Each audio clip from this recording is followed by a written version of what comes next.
लोगों ने सुझाव तो बहुत दे रहे हैं, जब तक क्रॉस चेक न कर लें कमेंट नहीं कर सकते। बिगर आधार को समझे अगर कोई प्लानिंग करेंगे वो कितनी देर सस्टेन करेंगे, वो लॉटरी वाली बात है कि अगर जिम्मेवारी ली है तो उससे अपेक्षा करते हैं कि वो काम करें।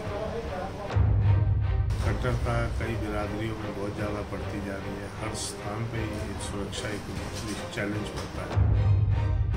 सृष्टि तो यही है, अब दृष्टि बदलने का समय रहता है हमेशा ही। जय माता की। आज हमारे साथ हैं वैष्णो देवी श्राइन बोर्ड के सदस्य श्री कुलभूषण आहूजा जी, जो कि हमेशा सेवा के कार्यों में लगे रहते हैं।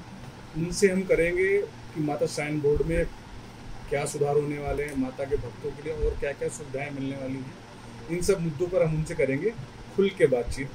पंजाब केसरी में आपका स्वागत है। तो अभी जैसे हम लोगों ने देखा, आप माता झंडे वाले ट्रस्ट से भी जुड़े हुए हैं। अभी मैं पिछले दिनों में माता के दर्शन के गया था, तो वहाँ पे मुझे माता झंडे वाली का स्वरूप भी देखने को मिला। तो ये किस तरह से? वो माता का स्वरूप जो है, हमारे यहाँ मंदिर में भी एक भगत है जिन्होंने वहाँ पे इस चीज़ का विचार रखा कि माता वैष्णो देवी का के साथ साथ माता झंडे वाली माता का भी स्वरूप लगना चाहिए। तो उसने उसके पर्याप्त कारण गिनाए, तो उनको उनकी मैनेजमेंट ने स्वीकार करके एक स्थान प्रदान किया। इससे एक सिनर्जी बनती है कि जैसे आपस में मंदिर एक दूसरे के साथ जुड़ भी सकते हैं और आने वाले समय के अंदर अपने विचारों का आदान प्रदान भी कर सकते हैं।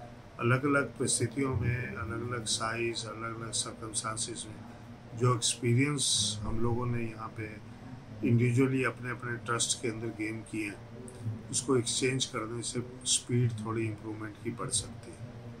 कि माता वैष्णो देवी की जब नए आप श्राइन बोर्ड के सदस्य बने हैं, तो अब माता के भक्तों के लिए क्या नई सुविधाएं और क्या आप नया करने जा रहे हैं? ऑनेस्टली मैं फर्स्ट टाइम अपॉइंट हुआ हूँ। मेरे को वहाँ का वर्तमान स्ट्रक्चर को पहले समझना है, बजटिंग समझनी है, और भक्तों के लिए तो ये पक्का है कि निरंतर हमें प्रयास करना है सेवाओं को इम्प्रूव करने में हर दिशा में। जैसे कभी कभार देखा, अभी 31 दिसंबर को जो हादसा हुआ, तो उसको आपने भी देखा होगा, तो उससे कुछ नई कदम उठाए गए, कोई नई सीख ली गई कुछ? देखिए, मैं उस समय उसका मेंबर नहीं था, मेरे को उसकी उतनी गहराई नहीं पता, सर्कमस्टांसेस नहीं पता। अब जैसे ये हादसा हुआ है, तो हर हादसे के अंदर एक सीखने को तो मिलता है कि, और अच्छी मैनेजमेंट का रोल ये होता है कि उस समय उस समस्या को हल करना, साथ साथ फ्यूचर में वो गलती दोबारा ना हो, तो ये सुनिश्चित करना, ये एक दायित्व बनता है एक अच्छी मैनेजमेंट का। कि जैसा मेरी जानकारी में है कि जैसे वहाँ जो अटका आरती होती है, उसमें एक टाइम में 10 लोग जा सकते हैं, तो उस दिन 30-30, 40-40 लोगों को परमिट कर रखा था। मेरे को उनके नियम अभी वर्तमान में, मैं उनसे अनभिज्ञ हूँ जी। जब इसके ऊपर मैं कोई कमेंट नहीं दे सकता जब तक मैं समझूँ नहीं किसी चीज़ को। अच्छा, जो नया रास्ता अभी बना है, कह रहे हैं कि उसको खोला जाएगा, काफ़ी समय से सुने, जो तारा कोटा या क्या बोलते हैं उसको, तो उसकी जानकारी कुछ मिली आपको कि कब? नहीं, मेरे भक्तों से सुनते रहते हैं बात, मैं खुद कभी काफ़ी बरसों से वहाँ गया नहीं हूँ, तो इस बारे में ना सुनी सुनाई बातों पे नहीं जा सकता। अब जब मैं मेंबर बन गया हूँ तो उसको अंदर से समझ के व्यवस्थाओं को फिर मैं कोई कमेंट कर सकता हूँ।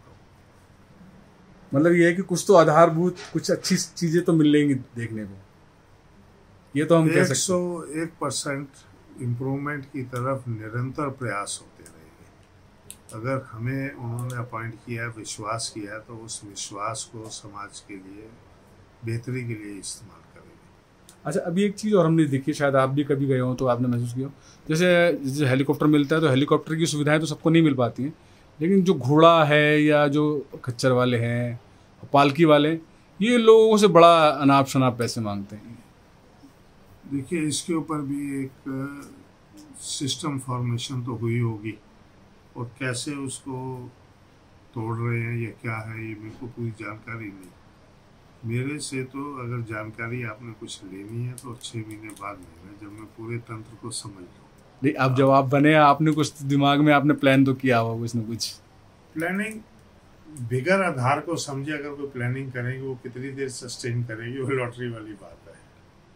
अच्छा, एक चीज़ मैंने और वहाँ पे नोट की है, जैसे मेरे एक मित्र हैं वहाँ पे काम करते हैं, वो NGO में, तो वहाँ पे क्या करते हैं ना, घोड़ों खच्चरों को ना 5-5 किलो की वो पहनाए थे घुंघरू, तो उसको वहाँ SDM के जरिए हटाया जाता है। लेकिन फिर भी मतलब वो मानते तो एक आदमी बैठता है उसके ऊपर, फिर उनको घुंघरू डाल देते गर्दन में, तो जानवरों के साथ बड़ा अत्याचार होता है। तो मैं एक इस समस्या की तरफ आपका ध्यान जाके देखेंगे, उसको समझेंगे। लोगों ने सुझाव तो बहुत दे रहे, पर जब तक क्रॉस चेक ना कर ले कमेंट नहीं कर सकते। वैसे क्या क्या सुझाव आए अभी तक आपके पास? ऐसे फिर भी कंक्रीट सुझाव जब तक ना आए, तो कंस्ट्रक्टिव हम वर्क ना कर पाए, तो उन सुझावों का कोई वैल्यू नहीं। आप अपनी तरफ से क्या कहना चाहेंगे? देखिए, ज़्यादा से ज़्यादा वहाँ पे लोगों का अट्रैक्शन पॉइंट बने, पूरे का पूरा मार्ग, पूरी की पूरी पहाड़ी एक मंदिर का एक हिस्सा बन जाए। हमारे तो मन की इच्छा ही है। अब उसके अंदर बहुत सारे फैक्टर्स होते हैं, फंडिंग होती है, वहाँ के दूसरा वहाँ की टीम की प्रायोरिटीज़ क्या हैं वर्तमान में, उनको किस प्रायोरिटीज़ पे चलना है, तो वो सब देखना है। अच्छा, वैष्णो देवी हमेशा से आतंकवादियों की लिस्ट में रहा है, तो वहाँ की सुरक्षा को लेकर एक बड़ा इशू रहता है। सुरक्षा हमेशा ही आजकल हर जगह बनता चला जा रहा है इशू। कट्टरता कई बिरादरियों में बहुत ज़्यादा बढ़ती जा रही है, हर स्थान पे ही सुरक्षा एक चैलेंज बढ़ता जा रहा है। इसको मूलभूत सुधार करना ही पड़ेगा। आपको तो जैसे झंडे वाला मंदिर के आप ट्रस्टी हैं, तो यहाँ का आपको एक अनुभव है, तो वो अनुभव आपको वहाँ पे काम आएगा? डेफिनेटली हमें भी आएगा, कुछ वहाँ से भी सीखने को मिलेगा। हम अपने भी एक्सपीरियंसेस उनको देंगे, उनके भी एक्सपीरियंसेस हम लेंगे, जो हमारे सिस्टम में अडॉप्ट करने लायक होंगे या हम करने की स्थिति में होंगे, हम जरूर अडॉप्ट करेंगे। और अपना भी कुछ बेटर हमारा एक्सपीरियंस हम उनके साथ शेयर करेंगे। जैसे जो जहाँ तक मैंने देखा है, दिल्ली के जितने मंदिरों में जितनी अच्छी व्यवस्था माँ झंडे वाली के प्रबंधन में, उतनी कहीं और नहीं है। इसका क्या कारण मानते हैं आप? इसके अंदर मुख्यतः कारण तो ये है कि हम भक्तों को न सजेशन के अंदर उनकी सजेशन को बड़ा सीरियसली लेते हैं, और जहाँ कन्विंस हो जाए उसको तुरंत इम्प्लीमेंट करने की कोशिश होती है।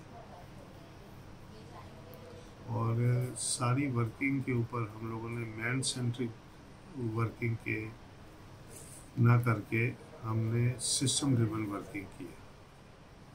तो इसके अंदर राजा रंग सब एक बराबर है, तो उस तरफ हम आगे बढ़ रहे हैं। पार्शियलिटीज, फेवरिज्म, इसको ख़त्म करने की तरफ बढ़ रहे हैं। तो ऐसे ही वहाँ भी देखने को मिलेगा हमें। भगवती ने शक्ति दी तो जरूर होगा ही। हमारे यहाँ पे जैसे है कि प्रसाद और दर्शन, इन दोनों के ऊपर बहुत इम्पोर्टेंस दी जाती है। प्रसाद भी भगत को ठीक से डिलीवर हो जी, और ऐसा हो जो उसको स्वीकार हो जी, इन सब चीज़ों को ध्यान रखते हैं। तो माँ वैष्णो के भक्तों के लिए आप क्या संदेश देना चाहेंगे? कि अच्छे विचारों को हमेशा ही वो पोस्टिंग देते रहे, ताकि मैनेजमेंट की आंखें खुली रहे। सृष्टि तो यही है, अब दृष्टि बदलने का समय रहता है हमेशा ही। कोई भी व्यवस्था को सुधारना है तो अपनी सोच बदलनी है, दृष्टि बदलनी है, देखने का एंगल उसको चेंज करना है। ऐसा होता है कि लोग जो है सामने वाले से उम्मीद करते हैं सब कुछ, अपना कोई कर्तव्य का पालन नहीं करता है। इसको लेकर क्या कहेंगे? देखिए जी, किसी को भी कोई जिम्मेवारी मिले तो वो एक संकेत होता है कि किसी कार्य को व्यवस्थित रूप में चलाना है, तो उसका एग्जीक्यूशन पावर है, एक दायित्व, जो जिम्मेवारी है, तो उसका ऑनेस्टली डिलीवर करना चाहिए। और उसी आदमी से उम्मीद भी करते हैं लोग कि अगर जिम्मेवारी ली है तो उससे अपेक्षा करते हैं कि वो काम करे। जी नहीं, लेकिन सर आम नागरिकों को भी तो कुछ फर्ज होगा, उनका कोई फर्ज नहीं है? नहीं, उनको भी उनका फर्ज तो रहता ही है, व्यवस्थित चले, सहयोग करें, व्यवस्था को, नियमों का पालन करें। पर हर किसी की सोच अपनी होती है। पर आपको व्यवस्था बनाने वक्त ऐसी व्यवस्था बनानी चाहिए जिसके अंदर मेजॉरिटी एक्टिवेट हो जाए। विपरीत सोच वाले व्यक्ति तो हर समाज में रहते हैं। कुछ डिफरेंट सोच वाले रहते हैं, तो उन सबको मैनेज कैसे करना है, तो एक कॉमन पाथ तो बनाना ही पड़ता है। जैसी हमें जिम्मेवारियाँ मिलती हैं कि हमें किस कार्य क्षेत्र को देखना है, हर आदमी तो हर काम देखेगा नहीं जी, पर जिस भी ट्रस्टी के पास जो जिम्मेवारी आएगी वो ठीक से निर्वाह करेगा। क्योंकि उम्मीद है कि इस बारी जो सिलेक्शन हुई है, जो सुनने में आ रहा है, मैं मिला नहीं हूँ लोगों से जी, पर एक डिफरेंट सोच के साथ आ रहे जी, हैं। अलग अलग वर्ग से ऐसे व्यक्ति लिए गए हैं जो कुछ कर देंगे। जय माता दी।